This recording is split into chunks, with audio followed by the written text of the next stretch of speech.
Pessoal, bora lá então fazer os nossos pets. Vocês têm os planos de estudos torturados. Vocês têm sido muito torturados pelos pets ou não? Tá de boa? Então, o nosso pet dessa semana ele tem como tema a diversidade. A diversidade, lembrando, é um elemento central para a gente poder entender a formação do povo brasileiro, a nossa própria formação. Uma só palavra ou teoria não seria capaz de abarcar todos os processos e experiências históricas aí que marcaram a formação do povo brasileiro. Nós somos marcados aí pelas contradições do conflito, da convivência. Nós constituímos aí uma nação com traços singulares, que ainda se mostram vivos no cotidiano dos vários tipos de brasileiros que reconhecemos nesse território, de dimensões continentais. Vocês sabem o que é dimensão continental? O Brasil tem um tamanho correspondente a continentes. Vocês sabiam que o Brasil é maior que a Europa Ocidental? Tirando a Rússia, o Brasil é maior que toda a Europa. Oi? A Rússia está entre os maiores países do mundo. O Brasil é o quinto maior país do mundo. Temos a Rússia, China, Canadá, Estados Unidos e Brasil. São os 5 maiores países do mundo. E todos de dimensões continentais, né?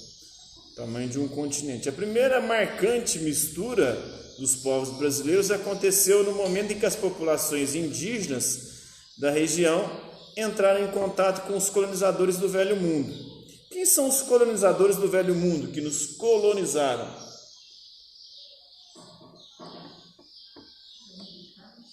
Oi? Nós fomos colonizados por quem? Ele era o quê? De qual país? Qual nacionalidade? Nós fomos colonizados pelos portugueses.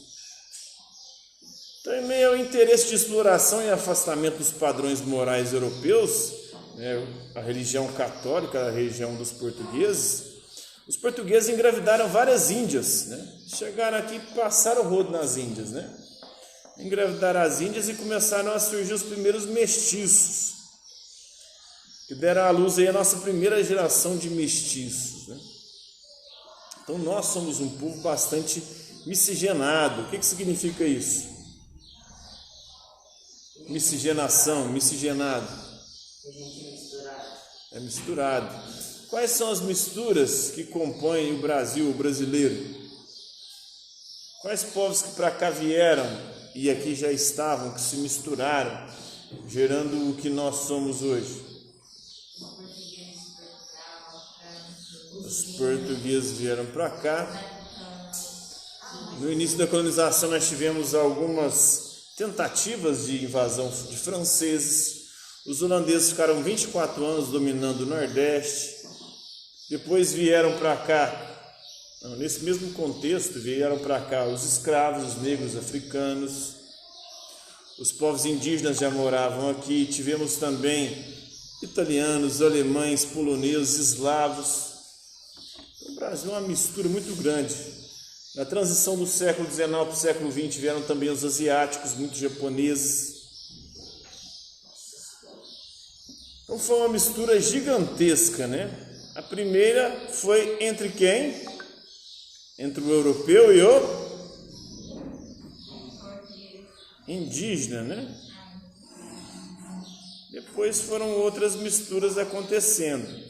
Então, fora da dicotomia imposta entre os selvagens, os povos indígenas e os civilizados europeus, os mestiços formam no primeiro momento, essa grande variedade, né, do leque de misturas brasileiras, que compõe o povo brasileiro. Tempos depois, e graças ao interesse primordial de se instalar em empresa açucareira, né, qual foi a primeira grande riqueza produzida no Brasil?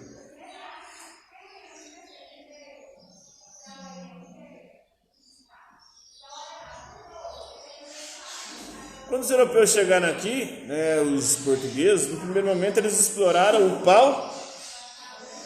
pau-brasil, que inclusive deu nome ao nosso país. Depois, a partir de 1530, eles começam o processo de colonização. Com o processo de colonização, qual que passa a ser a principal atividade econômica da colônia? Vocês sabem? A produção do... O que vem da cana-de-açúcar? O que produz a partir da cana-de-açúcar? Açúcar, né? Então, o açúcar passou a ser exportado para a Europa. Era uma atividade muito lucrativa.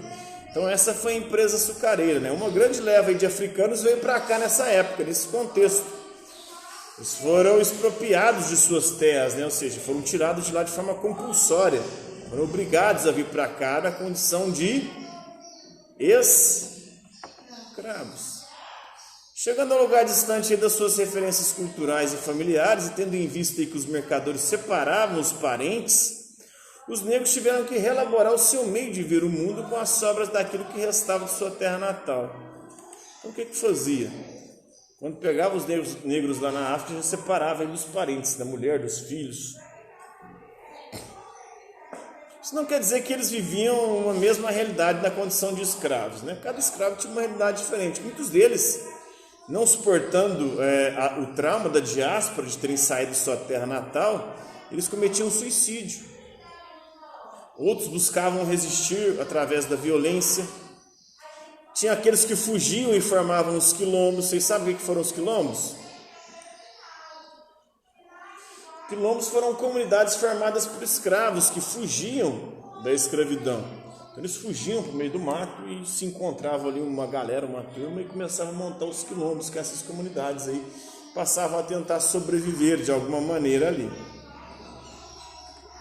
Para se livrar dessa exploração e elaborar uma cultura à parte aí da ordem colonial. Outros conseguiam meios aí, escravos trabalhando, de comprar sua própria liberdade, né? A sua alforria. Mesmo sendo vistos como escravos, né? Eles conquistavam funções aí e redes de relacionamento que concediam a eles uma vida com maiores possibilidades. E teve até escravos que compravam escravos. Depois que compravam a sua liberdade, eles conseguiam depois ter escravos. Vocês viram, né? Então, não se limitando na esfera de contato entre o português e o nativo, essa mistura de povos também abriu novas veredas, com a exploração sexual aí dos senhores sobre as escravas, né? Então, os portugueses e o homem branco não satisfez só de pegar as índias e passar o rodo nelas, né? Pegou também as escravas, né? E ali a mestiçagem brasileira foi se acentuando. Então, no abuso da carne das suas mercadorias fêmeas, mais uma parcela de inclassificáveis aí se constituía no ambiente colonial. Eram os bastardos, né, filhos dos senhores, com as escravas, com as índias. Com o passar do tempo aí, os paradigmas, os modelos complexos de reconhecimento dessa nova gente passou a limitar na cor da pele e na renda a distinção dos grupos sociais. Ainda assim, isso não impedia que o caleidoscópio de gentes estabelecesse uma ampla formação de outras culturas que marcaram a regionalização de tantos espaços, né? Então, os citadinos, os moradores das grandes cidades, das grandes metrópoles do litoral, que era onde tinha os engenhos de açúcar, os caipiras do interior, do sertão, os caboclos das regiões áridas do Nordeste, né, os ribeirinhos da Amazônia, a região de Cerrado e os pampas gaúchos, são apenas alguns exemplos, dos exemplos aí que escapam da cegueira restritiva das generalizações, né?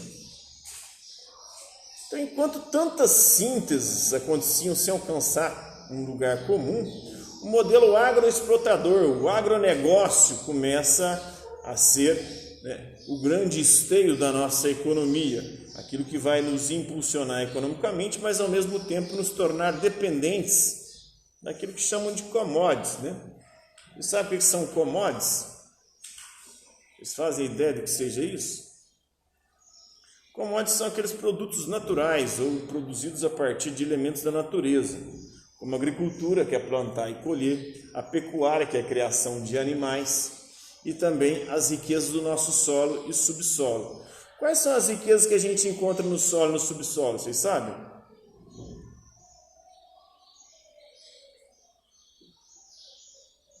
O século XVIII foi o século do ouro. O ouro é uma riqueza que é encontrada no solo, no subsolo.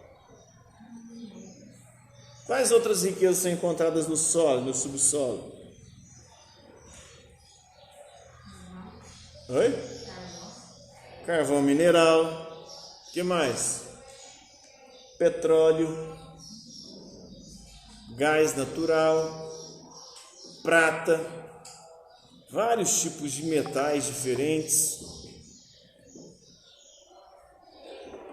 Então esse é o modelo agroexportador, né, que foi muito vagarosamente perdendo espaço para os anseios de modernização capitalista, né? A força rude e encarecida do trabalho escravo acabou abrindo espaço para a entrada de outros povos do velho mundo. Então não veio para os ingleses, os holandeses, começaram a vir outros povos, muitos deles não suportando os abalos causados aí pelas teorias revolucionárias, né, que foi o avanço do capitalismo, o fim das monarquias. Eles buscavam uma nova oportunidade nessa já indefinida terra do Brasil, né, terra Brasília. E aí vieram para cá no século XIX italianos, alemães, porque a Itália e a Alemanha estavam sofrendo um processo de unificação com guerras lá, mas vieram também poloneses, japoneses, eslavos e tantos mais, né? Povos do Oriente Médio, que não só contribuíram para a exploração dessas terras aqui do Brasil, como cumpriram também as primeiras jornadas de trabalho no ambiente fabril, nas primeiras fábricas do Brasil. Assim chegamos às primeiras décadas do século XX, quando os nossos intelectuais modernistas, eles pensaram com mais intensidade essa enorme tralha de culturas que forma a cultura do nosso país, né, de um só lugar. E assim, apesar de tantas diferenças no processo de colonização e de constituição do nosso país, frestas, preconceitos e jeitinhos, ainda reconhecemos o tal brasileiro, né? Qual foi a primeira e mais marcante, então, mistura étnica, de etnias que aconteceu no nosso país? Foi entre quem? Indígenas europeus? Indígenas e europeus, né? Depois, africanos e europeus. E depois também aconteceram entre africanos e indígenas, e aí foi se misturando, né? Mas a primeira e mais marcante mistura étnica foi entre os povos indígenas e os europeus. Depois que os africanos vieram para cá. Os índios foram a primeira mão de obra escrava utilizada aí no Brasil. Primeiro como mão de obra para a extração do pau-brasil, no escambo ali na troca, onde os europeus, os portugueses davam bugigangas para os índios em troca das toras do pau-brasil. Depois eles passaram a ser escravizados para trabalhar nas lavouras. Mas não estava dando muito certo, eles foram buscar na África a mão de obra, né? Como os africanos vieram parar no Brasil?